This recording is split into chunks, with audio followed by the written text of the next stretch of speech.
Welcome back, everybody. Aga Swiecki here from SKG. And today I'm bringing you a subject of personal resilience and how that's connected to stress and managing your state, and then some tips and tricks how to make that muscle stronger.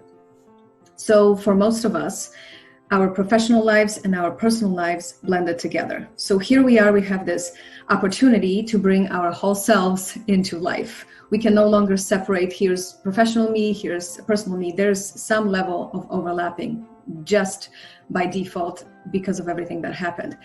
And there has been so many lessons that came from this pandemic for an individual and also for the workplace as a whole. And I want to bring up a couple that are important and related to the resiliency muscle and everything that we're talking about with stress. So number one, self-reflection, right? We suddenly couldn't do the activities that we were so used to doing, that we took for granted. We couldn't go places and do things and gather in big groups and host parties. And we were forced to be more self-reflective, and we were forced to be more present. And suddenly certain questions popped up, and we started evaluating what works, what doesn't, what can be better, how can we grow, what can we learn. We were never able to do that until we got stopped in our tracks by COVID, right? The second one is opportunity for growth, tremendous opportunity for growth. And that doesn't mean we can deny the challenges this came with, absolutely not. But the potential for growth is tremendous. The ability to learn from all of this, to become better, to become more, is huge, right? Even bigger need for human connection. We are social creatures. We want to connect with people. And suddenly we can't shake hands. We can't hug. We only see eyes because everyone's wearing masks. We can't read someone's body language. We don't know if they're smiling or not. There is a lot more effort that's going on to connect with people, whether it's someone in the store, whether it's someone in at work, whether it's a client that we're presenting to and they can't understand us because we're wearing a mask. All of those things are new. They're all new things to us, right? And how we manage that, how we feel about it, how resilient we are when suddenly Zoom breaks down and we can't connect with the client and the technology goes down, all of that matters. That's why we're talking about it. We need that muscle. We need that muscle of resiliency now more than ever, really, all of us.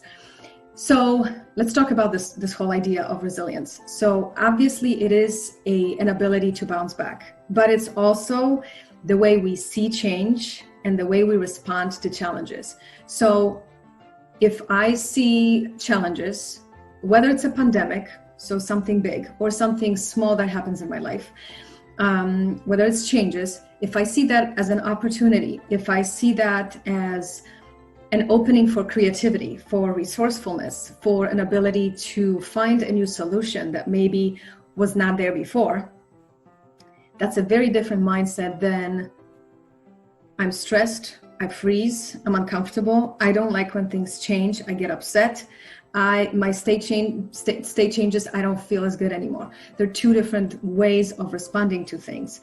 And most of the time we respond to many different challenges the same way. We literally have the same default response.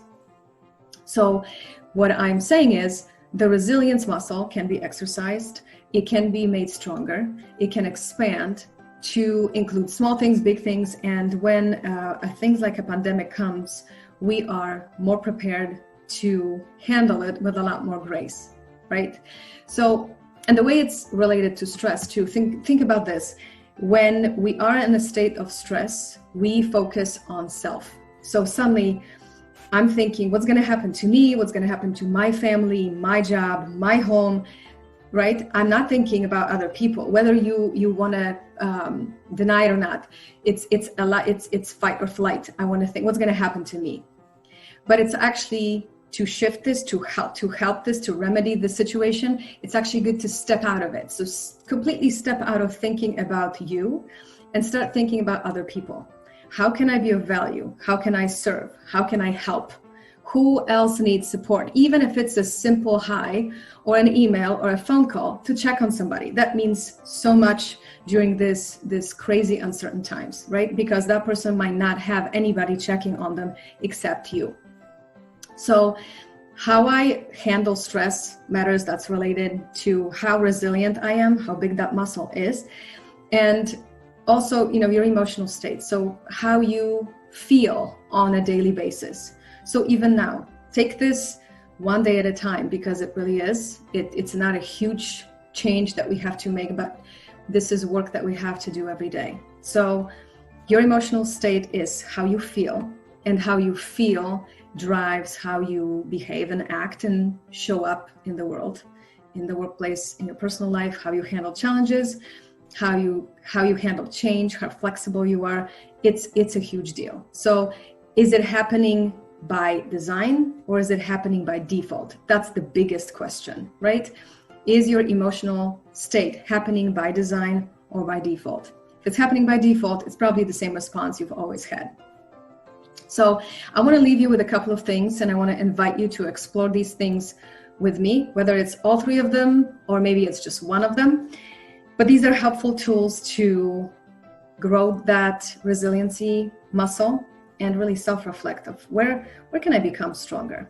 So number one, change the narrative. So think about a challenge that you've experienced just recently. So it's the easiest one to think about, whether it's your personal life, your professional life, it could be anything, big or small. And what is the story that you told when this happened? And how long have you talked about it? How much emotion did you attach to it? And that will tell you what's the narrative behind it. That narrative probably drags behind you when you're going through stressful situations and experiencing challenges. So change the narrative. The simplest way to change your narrative is to look for gratitude. So even if it's the worst thing that happened, what is something that I learned from it? What is something positive that maybe came out of this? And if you can find those three things, I guarantee you that your state will change and how you feel will change. So that's one. Number two, remember to have self-compassion, because when you're going through changes like this or similar, this is all new to all of us. So we have to give ourselves more grace. We have to give other people more grace. Things are not working the way they used to work. We are using technology. Technology might not work. People might not show up on time. Someone might get sick. We have to be able to exercise more self-compassion so that we can be more empathetic towards other people. And then finally, I want to leave you with 3 questions. Those are really, really big. That will kind of help you explore what is needed. Of course, if you want to work on that. So number 1, who might I become through this process? Who might I become through this process? That naturally shifts my focus to, this is an opportunity. I'm learning something new. What is it? And your brain will start looking, scanning, right? Who might I become through this process? Big one. Number 2, what do I need more of to be well and feel well? So whether it's physical, sleep, rest, connection with other people, meaningful conversations, right? Whether it's mental, whether it's emotional, they all count. So what do I need more of in order to feel well?